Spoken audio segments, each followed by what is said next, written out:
hi hello' নমস্কাৰ মই জুনমণি আপোনালোকলৈ আগবঢ়াইছোঁ অন্য এটা ৰেচিপি ভিডিঅ' আজি মই বনাইছিলোঁ সৰু মাছৰ সৈতে চেকমৰা টেঙাৰ জোল তেতিয়াহ'লে বলক যাওঁ আমি ভিডিঅ'টোৰ মাজলৈ ইয়াৰ বাবে এটা বাটিত মই মাছ লৈছোঁ তাৰপিছত মই দুটা আলু কাটি লৈছোঁ যিটো মই বইল কৰি ল'ম তাৰপিছত এটা পিঁয়াজ ৰুকি লৈছোঁ তাৰপিছত মই ইয়াতে মছলা গুড়িৰ বাবে জিৰা ধনিয়া পাউডাৰ অকণমান হালধি আৰু অকণমান ৰেড চিলি পাউডাৰ লৈছোঁ তাৰপিছত আৰু মই চেকমৰা টেঙাখিনি কাটি ৰেডি কৰি লৈছোঁ এতিয়া মই এখন কেৰাহী পাতি ল'লোঁ তাতে মই প্ৰয়োজন অনুসৰি মিঠাই তেল ব্যৱহাৰ কৰিছোঁ তাৰপিছত মই মাছখিনি ফ্ৰাই কৰি ল'ম মাছখিনি মই ফুল ফ্ৰাই কৰিছোঁ যেতিয়া মাছখিনি হৈছে তেতিয়া মই সেইখিনি কাঢ়ি লৈছোঁ এতিয়া সেই একেখন কেৰাহীতে মই ৰুকি থোৱা পিঁয়াজখিনি দি দিছোঁ দি মই অকণমান সময় ভাজি লৈছোঁ তাতে মই 1 চামুচ টমেটো চচ দিছোঁ দি সেইখিনি মই ভাজি লৈছোঁ ভালকৈ যেতিয়া মোৰ পিঁয়াজৰ পেষ্টটো হৈছে তেতিয়া মই তাতে মছলাখিনি দি দিছোঁ দি অকণমান সময় ভাজিছোঁ যেতিয়া হৈছে তেতিয়া মই আলু দুটা মেছ কৰি তাতে মই দি দিছোঁ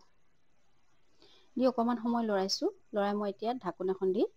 ঢাকি দিছোঁ অকণমান সময়ৰ কাৰণে 2 মিনিটমানৰ কাৰণে যেতিয়া আলুখিনি হৈছে তেতিয়া মই তাতে অকণমান পানী দি দিম বেছি নিদিওঁ এতিয়া পানীখিনি গৰম পানী ব্যৱহাৰ কৰিছোঁ তাৰপিছত মই এখন ঢাকোন দি আকৌ অকণমান সময়ৰ কাৰণে ঢাকি দিছোঁ এতিয়া মই এই আলু জোলখিনি যিহেতু আলু জোলখিনি উতলিছে তাতে মই কাটি থোৱা চেকমৰা টেঙাখিনি দি দিছোঁ দি মই অকণমান ভালকৈ মিক্স কৰি লৰাই দিছোঁ লৰাই মই অকণমান সময়ৰ কাৰণে ঢাকোন এখন দি ঢাকি ৰাখি দিছোঁ এতিয়া আলু আৰু টেঙা পাতখিনি মিক্স হৈ গ'ল চাওকচোন টেঙা পাতখিনি সিজাৰ পিছত মই তাত এতিয়া প্ৰয়োজন অনুসৰি অকণমান পানী দিম পানী গৰম পানী ব্যৱহাৰ কৰিছোঁ তাৰপিছতে মই তাতে অকণমান নিমখ দি দিছোঁ প্ৰয়োজন অনুসৰি নিমখ দি মই অকণমান সময়ৰ কাৰণে ঢাকনখন দি আকৌ ৰাখি দিছোঁ 2 মিনিট 3 মিনিটৰ কাৰণে দিলে হৈ যাব এতিয়া চব্জিখন উতলি আহিছে চাওকচোন এতিয়া উতলি অহাৰ পিছত মই যিখিনি ফ্ৰাই কৰি ৰাখিছিলোঁ মাছ সেইখিনি তাতে দি দিম যিমানখিনি প্ৰয়োজন হয় মাছখিনি দি মই ভালকৈ মিক্স কৰি দিছোঁ লৰাই দিছোঁ মানে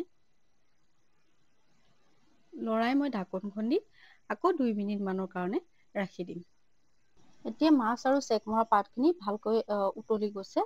উতলি যোৱাৰ বাবে প্ৰায় মোটামুটি ৰেডি হৈছে আৰু এতিয়া মই তাতে অকণমান মান ধনিয়া কাটি দি দিছোঁ মান ধনিয়া কাটি দি দিয়াৰ পিছত মই আকৌ 1 মিনিটমানৰ কাৰণে ৰাখি দিছোঁ ষ্টিমটো সৰু কৰি দিছোঁ এতিয়া মোৰ সৰু মাছ আৰু চেকমৰা টেঙাৰ আঞ্জা ৰেডি আপোনালোকেও এবাৰ খাই চাব যিসকলে খোৱা নাই বহুত বেছি ভাল লাগে বিশেষকৈ গৰমৰ দিনত আৰু আপোনালোকে মোৰ ৰেচিপিৰ ভিডিঅ'সমূহত ইমান বেছি মৰম দিয়াৰ বাবে সকলোকে অশেষ ধন্যবাদ তেতিয়াহ'লে আজিলৈ আহোঁ বাই